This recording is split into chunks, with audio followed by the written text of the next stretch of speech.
Bonjour à tous et à toutes, ici c'est Giuliano alias SNZ Wars. Aujourd'hui je vais vous présenter un petit tutoriel pour comment construire une bonne classe qui vous sera très utile en recherche et destruction ou mêlée générale ou n'importe quel mode d'ailleurs. Alors, en premier, il faut déterminer le but de votre classe. Est-ce que c'est l'attaque, la défense, le capture de points, le combat à longue portée ou le corps à corps? Ensuite, il faut choisir la portée de l'arme principale en fonction de la taille de la carte, du mode du jeu et du rôle que vous voulez jouer. Je pense surtout aux fusils de précision et fusils mitrailleurs qui ont une longue portée et qui couvrent des points à longue distance. Les fusils d'assaut qui ont une moyenne portée mais qui sont très polyvalents.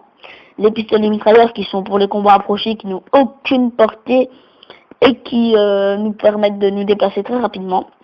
Et les fusils à pompe là, ils n'ont vraiment pas de portée quoi, mais ils tuent en un coup et on peut se déplacer très rapidement.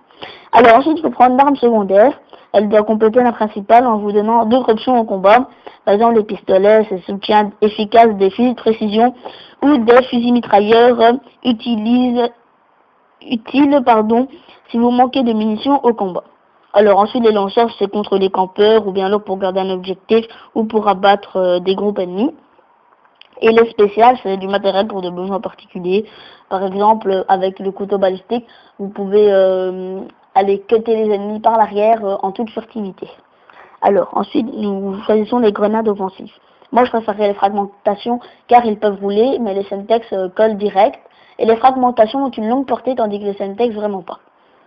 Alors, ensuite, on peut choisir les grenades tactiques. La Willy Pet, elle peut couvrir les objectifs. Le Gaz Nova, il chasse les campeurs des petites salles. La grenade flash, elle peut nettoyer des salles et désoriente les ennemis à découvert. La paralysante, elle se lance très rapidement et elle étourdit les ennemis aussi à découvert. La leurre, elle se lance rapidement et elle crée des diversions. Alors ensuite, il faut prendre l'équipement. Alors l'équipement correspond au rôle que vous voulez tenir. Il y a le C4, la clé mort, ça c'est le meilleur, l'arme caméra, le brouilleur, le capteur de mouvement ou l'insertion tactique. Ensuite, il faut prendre les atouts. L'atout 1, c'est un atout puissant influent sur votre rôle. L'atout numéro 2, c'est un atout polyvalent, augmentant l'efficacité au combat direct. Et l'atout numéro 3, il faut l'accorder avec l'atout numéro 1, quoi.